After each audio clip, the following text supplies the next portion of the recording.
Today we're jumping into the core idea behind Shiv Khera's huge international bestseller, You Can Win. We're going to break down the one single thing that, according to him, is the real difference maker between success and failure. So let's get right into it. You know, it all really boils down to this one big question. Have you ever just looked around and wondered, why do some people seem to get ahead so easily, while others, with the exact same chances, just don't?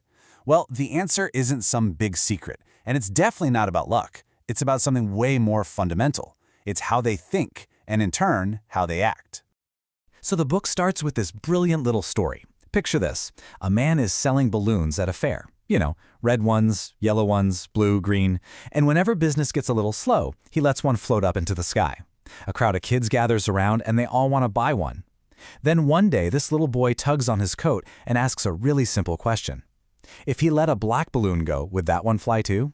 The man just smiles, looks at the boy and says, "Son, it's not the color of the balloon, it is what is inside that makes it go up."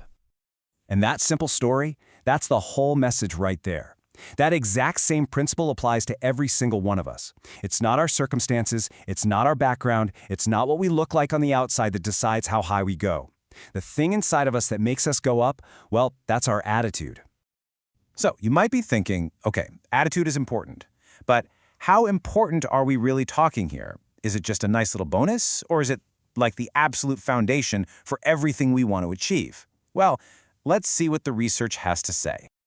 Get ready for this. A famous study out of Harvard University looked into what actually leads to job success, and the results, they're pretty mind-blowing. They found that a whopping 85% of the reason a person gets a job, keeps that job, and moves up the ladder is because of their attitude.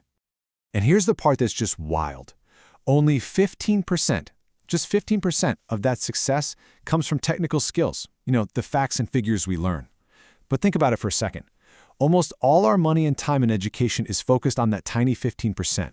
Maybe it's time we start paying a little more attention to that other 85%, right?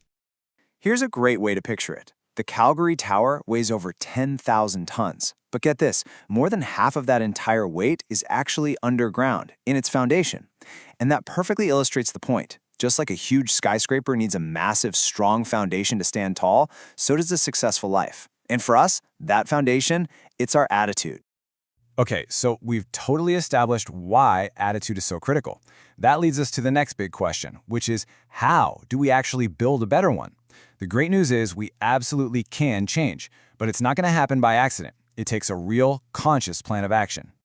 So here it is, a super clear 3-step blueprint for building and keeping a positive attitude. And this isn't just wishful thinking. It's a practical formula you can use every single day. The steps are: 1. Change your focus and look for the positive. 2. Make a habit of doing it now. And 3. Develop an attitude of gratitude. Let's break down that first step. We need to become what Khera calls good finders. I think for a lot of us, we're so conditioned to spot the problems and find fault that we completely miss the good stuff that's right in front of us. But here's the thing. Most people find what they're looking for. If you're looking for friendship, you'll find it. If you're looking for a fight, well, you'll find that too. I love this story about Andrew Carnegie. He was one of the richest men ever, and he had 43 millionaires working for him. Someone asked him how he managed people so well, and he said it was like digging for gold. To get just 1 ounce of gold, you have to move tons of dirt. But when you go digging, you don't go looking for the dirt, do you? You go looking for the gold. What a powerful way to think. All right, step 2 is a battle I think we can all relate to. We have to defeat procrastination. You know that amazing, fulfilled feeling you get when you finish a task? Well, the habit of putting things off is the exact opposite. It literally drains you. It creates more exhaustion than the actual work ever would. It's just this negative weight that holds you back. And the cost of procrastination is just so high. It leads to a life full of regret, pretty much summed up by these 4 phrases. The fix is simple, but it's not always easy. We have to learn to embrace the mantra, do it now. Just stop putting things off. And that brings us to the third and final step, which is to actively build an attitude of gratitude. It's really about consciously deciding to take time to smell the roses, as they say. When you start counting your blessings instead of always focusing on your troubles, it completely changes your point of view. You start to see all the good things you already have, and that creates a naturally positive mindset. So, once you've built this foundation of a positive attitude, what does that actually look like in day-to-day life? The book draws this really sharp line between two totally different ways of thinking, the mindset of a winner and the mindset of a loser. And it all comes down to the choices you're making every single day.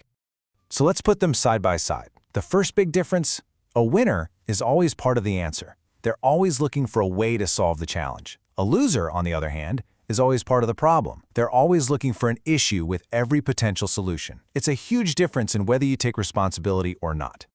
In that contrast, it goes even deeper. A winner always has a plan of action. A loser always has an excuse. A winner sees an answer in every problem. A loser sees a problem in every answer. And maybe this is the most important one. A winner makes things happen, while a loser just lets things happen. It's the ultimate difference between being proactive and just being passive. So how do you actually cultivate that winner's mindset? Well, it's all about your behavior.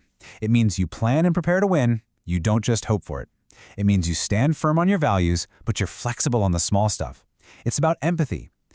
Not doing things to other people that you wouldn't want them to do to you. And in the end, it's all about taking action. So, let's wrap this all up. Here's the bottom line. Success is not an accident. It's not just a lucky break. It is the direct result of our attitude. And the most powerful part of this whole idea is that our attitude, that's a choice. It's a choice we get to make fresh every single day. So, life is always presenting us with these two paths, the winner's path and the loser's path. And it's not about one single moment. It's a way of living. Since we know it's a choice, there's really only one question left that matters. Which one will you choose to be?